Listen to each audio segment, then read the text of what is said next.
Аузубиллахи минаш-шайтани-раджим. Бисмиллахи-рахмани-рахим. Салам алейкум, кымбаттуу шайлоочуларым. Кымбаттуу жердештерим. Жердештерим дегени не үчүн айтып атам? 2007-жылдан бери Ленин районунда турамын. Биринчи Акөргөдө турганмын. Кийин Пишпекте, азыр рабочий городокто. Аскерге да ушул Ленин районунан 1977-жылы кеткенмин. Ошондон Ленин районунан байланышым тыгыз, мурдатан эле. Эми болсо мына депутаттыкка аттанып атам. Кудайга шүкүр. Элди кыдырышты баштадым. Арча Бешик болобу, рабочий городок болобу, мына кече Ала Тоодо жолугуштар болду. Мен сүйүнгөнүм бир эле кыргыз улутунда эмес, орус улутундагы шайлоочуларымды тааныйт экен. Барсам эле айтып барышат, Байкер уулу Турсунбай ажы деп. Ошо мен сүйүнгөнүм, анткени кайдыгер адам бүгүн жок экен. Бир эле өтүнүч, ушу шайлоого келип берсиңер. Анткени өткөн шайлоодо шайлоочулардын 31% эле гана келген экен шайлоого. Ошондуктан бул шайлоодо көбүрөөк келип берсиңер. Эми Жогорку Кеңеш жөнүндө 3 чакырылыштын депутаты болгонмун. Биринчи, экинчи, 5-чи чакырылыштын депутаты болгонмун. Биринчи шайланганда эле мыйзам жазуудан баштаганмын. Анткени кош палаталуу парламент түзүлгөндө президенtti Жогорку Кеңештин ишине кийлигишип, же депутаттар бири-бирине чабышып, эки палата, бири эл өкүлдөр жыйыны, бири мыйзам чыгаруу жыйыны. Ошондо ушул маселени чечүү үчүн Жогорку Кеңештин депутаттын статусун биринчи мыйзам жазганмын. Кудайга шүкүр. Экинчи жазган мыйзамым, эгерде эсиңерде бар болсо, ошол кезде көп электр энергия өччүлө. План менен же плансыз Кыргызстанды өчүрүштү башташат эле. Ошондо кайра эле мыйзам жаздым. Эгерде свет өчүп, кайра жанганда холодильник, телевизор, үтүк, сүтүк эмне күйүп кетпесин, мамлекет компенсация кылат, төлөп берет деп. Анткени элдин күнөөсү жок деп туруп. Ошентип баштап, мына 5-чи чакырылышка келгенде, 5 чакырылышта да бир топ мыйзамдардын автору болдум. Анын ичинде албетте мына өзүм мурдагы үй куруучу катарында айтам, бүгүнкү үй куруучуларга мен таптакыр ишенбейм. Мына Сирия менен Туркия көрсөттү, жер титресе канча үйлөр курап, канча эл набут болуп, канча адамдар азап тартат экен. Ошондуктан 5-чи чакырылышта сапатсыз үй курулуш үчүн кылмыш жоопкерчилик деп туруп, анан мыйзамдарга сунуштарды киргизгенмин. Мына мисалы, эгерде үй урап түшсө же жаракка кетсе, анда ошо үйдү курган, субподрядчик болобу, подрядчик болобу, госприемка алган болобу, бардыгы кылмыш жаза жоопкерчилигине тартылат. Жана административный кодекс боюнча алар бир топ жыл ошол иш менен алек боло албайт. Ушул мыйзамды мен 3 жыл өткөрө албадым. Караса Жогорку Кеңеште бүт строительный фирмасы бар депутаттар архитектура жана курулуш боюнча комитетине кирип алыптыр. Алар албетте мыйзам өткөзбөйт да. Ошо 3-чү жыл кеткенде айттым, эгерде силер азыр өткөзбөсөңөр мыйзамымды, анда мен борбордук трибунда эмес, мен эртең пресс-конференция берем. Мына курулуш боюнча мафия Жогорку Кеңеште экен деп. Ошондон кийин гана мыйзам өттү. Мындан тышкары 5-чи чакырылышта мына орчундо бир маселе боюнча мыйзамды жазып, эми 5 мыйзамынан 4-төн өткөрдүм. Бул педофилияга каршы. Мына көрүп атабыз. Бүгүнкү күнү мигранттар көбүнчө ата-энесине, тайта-тайнесине же бир алыскы туугандарына балдарын таштап, Орусия, Казакстан башка өлкөлөрдө иштеп жүрөт. Балдарды жакшы карабай, кээде зордук зомбулукка учурап атат. Ошонун эси жылын өсүп атканда мен атайын мыйзам жаздым. Эгерде педофил кылмыш жасаса, анда өмүр бою эркиндигинен ажыралат деп. Экинчи мыйзам, булар түрмөдөн амнистияга учурабайт. То есть күн аягы өмүрү бүткүчө түрмөдө отурат деп.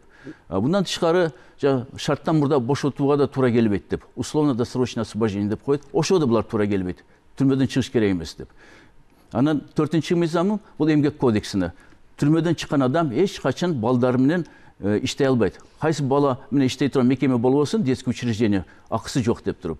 Дагы 5-чи мыйзам бар эле, өкүнүчтүү, аны Жогорку Кеңеш кабыл алып, бирок ошо кездеги президент кол койбой, ал мыйзам ишке ашпай калды. Бул педофилдерди бычуу жөнүндө.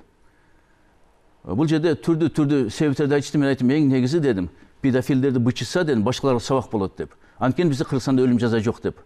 Өкүнүчтүү, бул мыйзамды президент колго койду. Ушу Жогорку Кеңешке барып калсам, бул мыйзамды кайра мен өткөрөм. Жана бир топ мыйзамдарым Кудайга шүкүр иштеп атат бүгүнкү күнү. өтпей алған мыйзамдарым бар. Анын ичинде барыңарга маалым, жума күндө дем алыш күн кылуу боюнча мыйзамым 2012 жылдан бери эч өткөрө албай койдум. Кайра барсам ушу мыйзамды өткөрөбүз. Эми бири-бирибизди алдашыбыз керек эмес да. Жума күндөрү эл намазга барат экен. Бул эмнеси жаман? Андан көрө эгерде бул мыйзамды жактырышпаса, анда обедке убакытты созуп коюш керек. 12:30дан мисалы 2:30га чейин деп. Мамлекетти, Кудайды да бири-бирибизди алдабайлы. Осындай мыйзамдар бир топ көп. Анан бул жерде азыр көп эле депутатка талапкерлер айтышы мүмкүн. Анты берем, минти берем деп. Мен силерге айтам. Асмандан жылдызды алып бербейм силерге. Анткени 2021-жылы референдум өткөн. Референдум боюнча Кыргызстан кайра президенттик республика болгон. Бүгүнкү күнү парламентте бул мыйзам чыгаруу эле вазыйфасы бар. Анан мурдагы жогорку кеңештин депутаттары аны кылып берем, буну кылып берем десеңер, ыйгарым укуктары жок жогорку кеңеште бүгүн. Бүгүн ал мыйзам эле алек болуш керек. Бүгүн президент башкарып атат республиканы, аны астында өкмөт, президент өзү чечет. Ошон үчүн ал анты берем, минти берем деген сөздөрдөн алыс болушубуз керек. Менин программам конкреттүү. Биринчи кезекте мен шайлоочулар менен эч качан мамилени үзбөйм. Мына өзүмдө биринчи жана айтып кеткен жогорку кеңеш жөнүндө мыйзамды автору элем 96-жылы. Ошол мыйзам боюнча депутат Такай ар айда акыркы жумасында элме жолот деп эрежени киргизген. Бүгүнкү күнү элдер айтып атат, шайлап коебуз, 5 жыл көрбөй атабыз деп. Бул биринчиден акча тараткан депутаттар эч качан эл менен жолукпайт. Экинчиден болсо, партия шылталап, мен шайлоочуларым жалпы Кыргызстан деп эл менен жолукпайт. Мен кайра ушул норманы киргизем. Эл менен жолуп туруш керек. Анткени элден алыстаган бийлик бул бийлик эмес. Өзгөчө мыйзам чыгаруу бийлик. Ошондуктан депутаттар отчет берип туруш керек, качпаш керек. Кудай шүкүр, мына мен мурда шайланган округтардан 3 жолу депутат болдум. Ушу дайыма байланыштар бар эле. Азыр да Кудай буюрса келип отчет берип турам. Мындан тышкары жогорку кеңешти кабыл алуу күндөрдү дайындап, ушу күндөрү жогорку кеңешти кабыл алам. Башка сөз менен айтканда, кайсы мыйзам болбосун, токтом болбосун, кайсы көйгөй болбосун, баарын чогуу чечебиз. Ынтымакта бир адамдай болуп иштейли. Мындан тышкары мыйзамдарды жазуу боюнча. Ооба, бүгүнкү күнү жолуп атканда көп эле шайлоочуларым тигил же бул көйгөйдү айтып атат. Эми анын ичинде депутатка түз тиешеси жок көйгөйлөр бар. Кече биз менен талапкерлер менен жолукканда президент Садыр Жапаров да айтты, асфальт төшөп берем же бирдеке куруп берем деп депутат убада бериш керек эмес деп. Анткени бул депутаттын вазыйфасына кирбейт. Бул өкмөттүкү жана өзүн өзү башкаруу жергиликтүү бийликтин вазыйфасы болот. Ошондуктан бири-бирибизди алдабайлы. Мен болсо ушу мыйзам менен ушу маселени чечип берем. Мына мисалы, Чортеков көчөсүндө сквер курулуш керек экен. 2006-жылы 805 номердеги протокол менен мэрия ошол жерде сквер кылабыз дептир. 1 километр 400 метрге жашылча, арча жана башка дактар эгилиш керек экен. Аны болсо менчиктештирип алыптыр. Аны сотко берип 117 үйдөн 100 үйдү кайра мамлекетке кайтарыптыр. Эми болсо мына 17 үй калыптыр. Буну болсо мен мыйзам негизине киришип, ошо 17 үйдү да мэриянын жерине мамлекеттик жерине кайтарып, ошол жерди сквер кылабыз. Анткени арча бешик болобу, ак өргө болобу, ошол жактагы адамдар бүт баары эс алыш керек ал жакта. Азыр болсо мына ал жакта жашыл зона жок экен десек жаңылышпайм мен. Мындан тышкары жолдор, газификация ошол аягы чейин болбоптур. Мына кече Ала тоодо жолугушта айтышты, ак өргөдө айтышып атат, арча бешикте айтышып атат. Жана мен ойлойм бул бардык эле конуштарда ушундай маселе бар.